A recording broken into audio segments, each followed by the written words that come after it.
جو میں نے 101 زبور کی 6ویں آیت آپ کے سامنے تلاوت کی ہے، لکھا ہے ملک کے ایمانداروں پر میری نگاہ ہوگی۔ تو میرے عزیزو، اگر آپ ایماندار ہیں تو خدا کی نگاہ آپ پر لگی ہوئی ہے، آپ کو پریشان ہونے کی ضرورت نہیں ہے، آپ کو گھبرانے کی ضرورت نہیں ہے، کیونکہ خدا کی نگاہ آپ پر لگی ہوئی ہے۔ لیکن میرے عزیزو، اگر آپ گناہ گار ہیں، اگر آپ آدم کی طرح نافرمان ہیں، جیسے خدا نے آدم سے فرمایا کہ پھل نہ کھانا، اس نے کھا لیا، آج بھی خدا جب منع فرماتا ہے یہ نہ کرنا، یہ نہ کرنا، یہ نہ کرنا، تو جب آپ کرتے ہیں تو اگر گناہ گار ہیں تو خدا کی نگاہ آپ پر نہیں۔ بے شک خدا کھانے کے لیے دیتا ہے، پینے کے لیے دیتا ہے، پہننے کے لیے دیتا ہے، ہر طرح کی سہولیات دیتا ہے، لیکن خدا آپ کے ساتھ پیار نہیں کرتا، کیونکہ آپ نافرمان ہیں، آپ گناہ گار ہیں۔ تو میرے عزیزو، خدا اگر پیار کرتا ہے تو خدا ایمانداروں کے ساتھ کرتا ہے، اور لکھا ہے کہ ملک کے ایمانداروں پر میری نگاہ ہوگی۔ اگر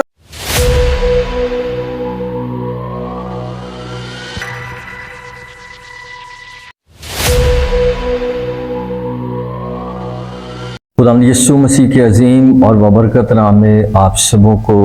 میری طرف سے سلام، اور ہم خدا کی شکر گزاری کرتے ہیں سہانے وقت کے لیے۔ آئیں خدا کی زندہ پاک کلام کی طرف بڑھیں گے۔ زبوروں کی کتاب میں سے زبور 101 اور اس کی 6ویں ایک ہی آیت، ملک کے ایمانداروں پر میری نگاہ ہوگی تاکہ وہ میرے ساتھ رہیں، جو کامل راہ پر چلتا ہے وہی میری خدمت کرے گا۔ خداوند کے زندہ پاک کلام کے پڑھے اور سنے جانے پر خداوند آپ سبوں کو برکت دے، آمین۔ تو میرے عزیزو، خداوند کے زندہ پاک کلام میں سے جو ایک آیت میں نے آپ کے سامنے تلاوت کی ہے، اس میں سے آج کا ہمارا مضمون ہے ایمانداروں پر خدا کی نگاہ۔ تو میرے عزیزو، جو ایک آیت میں نے آپ کے سامنے تلاوت کی ہے، یہ مقدس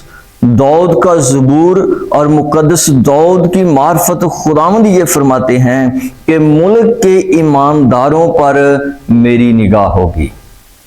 بے شک میرے عزیزو، خداوند پوری کائنات کے ساتھ پیار کرتا ہے، محبت کرتا ہے۔ خدا کا سورج ہر ایک نسل انسانی پر چمکتا ہے، خدا کی بارش ہر ایک نسل انسانی پر ہوتی ہے، لیکن خداوند مقدس داؤد کی معرفت فرماتے ہیں کہ ملک کے ایمانداروں پر میری نگاہ ہوگی۔ لیکن جب ہم اس بات کو منفی معنوں میں لیں تو خدا گناہ گار کو پسند نہیں کرتا۔ میرے عزیزو، دیکھیں عدن کے اندر خدا ہر روز آدم کے ساتھ ملاقات کرتا تھا، لیکن جب اس نے نافرمانی کی ہے، جب اس نے گناہ کیا ہے، تو خدا اس کی رفاقت اور اس کے ساتھ جتنی خدا کی محبت تھی، آدم اس سے محروم ہو گیا، اور خدا نے آدم کو عدن سے نکال دیا۔ یعنی خدا ایماندار کے ساتھ پیار کرتا ہے، لیکن گناہ گار کے ساتھ پیار نہیں کرتا، بلکہ گناہ گار کو یہ فرماتا ہے کہ توبہ کرے۔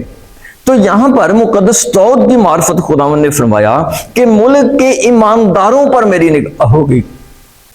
تو میرے عزیزو، اس بات کو جب ہم بائبل مقدس کے اندر دیکھتے ہیں، یہ ایک صداقت ہے، یہ ایک حقیقت ہے، کیونکہ جب ہم بائبل مقدس کے اندر دیکھتے ہیں تو جتنے لوگ خداوند کے وفادار، فرمانبردار، ایماندار، خدا کی نگاہ ان پر۔ میرے عزیزو، یہ ایسے ہی ہے جیسے ایک گھر کے سربراہ کی نگاہ ہر ایک چیز پر ہوتی ہے، کہاں پر کمی ہے میں نے پورا کرنا ہے۔ اسی طرح پوری دنیا کے اندر میرے عزیزو خدا کی نگاہ ایمانداروں پر لگی ہوئی ہے کہ کہاں پر کمی ہے میں نے اسے پورا کرنا ہے۔ تو جب ہم بائبل مقدس کے اندر دیکھتے ہیں تو مقدس لوط کی زندگی پر جب ہم غور کرتے ہیں تو بائبل مقدس یہ فرماتی ہے کہ وہ ایماندار شخصیت ہے، وہ راست باز شخصیت ہے، اور خدا کی نگاہ اس پر لگی ہوئی ہے۔ بے شک آپ دیکھیں کہ اس علاقہ کے جو لوگ ہیں وہ گناہ گار ہیں، پورا علاقہ گناہ کی لپیٹ میں آ چکا ہے، لیکن اس کے اندر ایک ہی شخصیت جس کا نام مقدس لوط ہے، وہ ایماندار ہے، وہ راست باز ہے، لیکن خدا کی نگاہ اس پر لگی ہوئی ہے۔ اور جب خدا نے یہ منصوبہ، یہ پلان تیار کیا کہ میں ان شہروں کو تباہ کروں گا، جس کے بارے میں بائبل مقدس 5 شہروں کا ذکر کرتی ہے، اور خدا نے جب پلان کیا کہ میں ان شہروں کو تباہ کروں گا، لیکن خدا کی نگاہ اپنے بندہ ایماندار لوط پر لگی ہوئی تھی کہ میں نے اسے نکالنا ہے، اور جب میں نے اسے نکالنا ہے تو ان شہروں کو میں نے غرق کر دینا ہے، تباہ کر دینا ہے۔ تو میرے عزیزو، یہاں پر ہمیں یہ ملتا ہے کہ خدا کی نگاہ راست باز لوط پر، ایماندار لوط پر لگی ہوئی تھی، اور خدا نے اسے وہاں سے نکالا۔ لیکن جب ہم مقدس نوح کی زندگی پر غور کرتے ہیں، اس وقت بھی خداوند نے یہ فرمایا کہ میں انسان کو بنانے سے ملول ہوا ہوں، کیونکہ بنی نوع انسان کی جو بدکاری ہے، جو نافرمانی ہے، وہ میرے حضور پہنچی ہے، اور خدا انسان کو بنانے سے ملول ہوا، اور خدا کی نگاہ مقدس نوح پر لگی ہوئی تھی، کیونکہ مقدس نوح ایک ایماندار شخصیت تھی، ایک راست باز شخصیت تھی، اور خدا کا منصوبہ، خدا کا پلان جو تھا وہ مقدس نوح کے لیے تھا، کیونکہ وہ ایماندار شخصیت تھی، اور خدا نے مقدس نوح سے یہ فرمایا کہ میں انسان کو بنانے سے ملول ہوا ہوں، میں اس دنیا کا خاتمہ کرنے والا ہوں، کیونکہ یہ گناہ گار لوگ ہیں، یہ نافرمان لوگ ہیں، تو تو اپنے بچاؤ کے لیے ایک کشتی تیار کر، میں تجھے بچاؤں گا، تو ایماندار شخصیت ہے، اور تو اپنے بچاؤ کے لیے ایک کشتی تیار کر۔ اور میرے عزیزو، دیکھیں خدا کی نگاہ مقدس نوح ایماندار پر لگی ہوئی تھی، اور خدا نے اس کے بچاؤ کا انتظام کیا، اور اس نے کشتی تیار کی اور وہ بچ گیا۔ تو میرے عزیزو، خدا کی جو نگاہیں ہیں وہ ایمانداروں پر لگی ہوئی ہیں، اور مقدس داؤد کی معرفت جو میں نے 101 زبور کی 6ویں آیت آپ کے سامنے تلاوت کی ہے، لکھا ہے ملک کے ایمانداروں پر میری نگاہ ہوگی۔ تو میرے عزیزو، اگر آپ ایماندار ہیں تو خدا کی نگاہ آپ پر لگی ہوئی ہے، آپ کو پریشان ہونے کی ضرورت نہیں ہے، آپ کو گھبرانے کی ضرورت نہیں ہے، کیونکہ خدا کی نگاہ آپ پر لگی ہوئی ہے۔ لیکن میرے عزیزو، اگر آپ گناہ گار ہیں، اگر آپ آدم کی طرح نافرمان ہیں، جیسے خدا نے آدم سے فرمایا کہ پھل نہ کھانا، اس نے کھا لیا، آج بھی خدا جب منع فرماتا ہے یہ نہ کرنا، یہ نہ کرنا، یہ نہ کرنا، تو جب آپ کرتے ہیں تو اگر گناہ گار ہیں تو خدا کی نگاہ آپ پر نہیں۔ بے شک خدا کھانے کے لیے دیتا ہے، پینے کے لیے دیتا ہے، پہننے کے لیے دیتا ہے، ہر طرح کی سہولیات دیتا ہے، لیکن خدا آپ کے ساتھ پیار نہیں کرتا، کیونکہ آپ نافرمان ہیں، آپ گناہ گار ہیں۔ تو میرے عزیزو، خدا